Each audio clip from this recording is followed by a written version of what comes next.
You're not! You're the one asking the questions! You got the answer you were looking for! What in heaven's name are you objecting? The audience! There was no gasp from the audience at Miss Paddywhack's revelation! I refuse to go on until I hear a sincere gasp!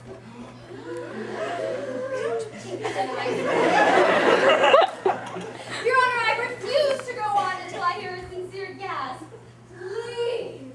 All right, anything to get this clam-baked running. Members of the gallery, when Miss Pacemaker repeats her response to Miss Kling's question, I order you to gasp sincerely. I'll give you a signal. When I do this, you gasp. I object! I don't care.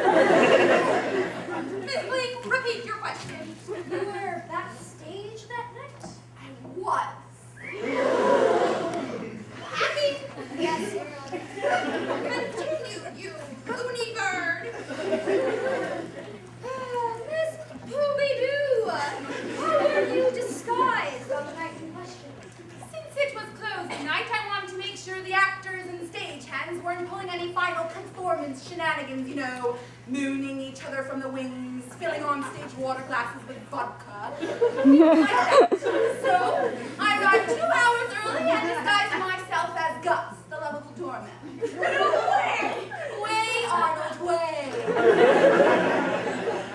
But how did you get Gus to agree to the switch? Excuse me, I am artistic producing managing director. What I say goes. So I said, and Gus went. So everyone who was seeing Gus that night was really seeing you. I say, in all modesty, that they saw Gus. I am the consummate actor. I became Gus. I was Gus. They saw Gus. Yeah, but it was really you. Guilty. And will you tell the court, please, Miss Pac-Man? Did you, by any chance, see the defendant Arnold Meadow backstage on the night in question? I did. And what was Mr. Meadow doing? He was lurking. Lurking? Lurking, as if he had something sinister on his perverse little mind. Oh, she cross-dresses into a 90-year-old guy pants and I'm perverse? And did he continue lurking, Miss Pokemon? Did until he slithered around behind the rear curtain out of my sight.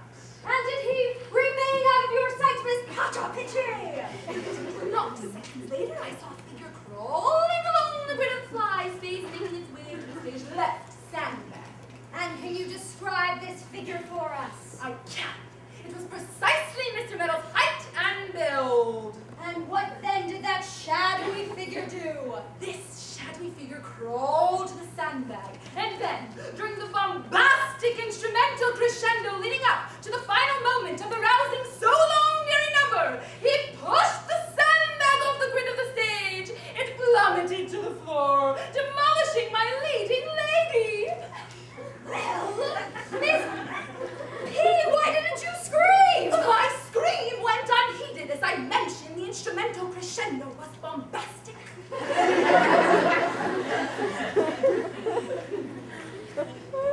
And what then happened to that shadowy figure, Miss Ponchamobuber? I have no idea. As artistic producing managing director of the theater, it was my duty to tend to the performance. I changed back into my regular clothing, rehearsed the understudy, and arranged for the final scene to be played. Unfortunately, there was too much commotion to proceed, and they wouldn't let me move Amelia's body, so she would have been trampled during the curtain call.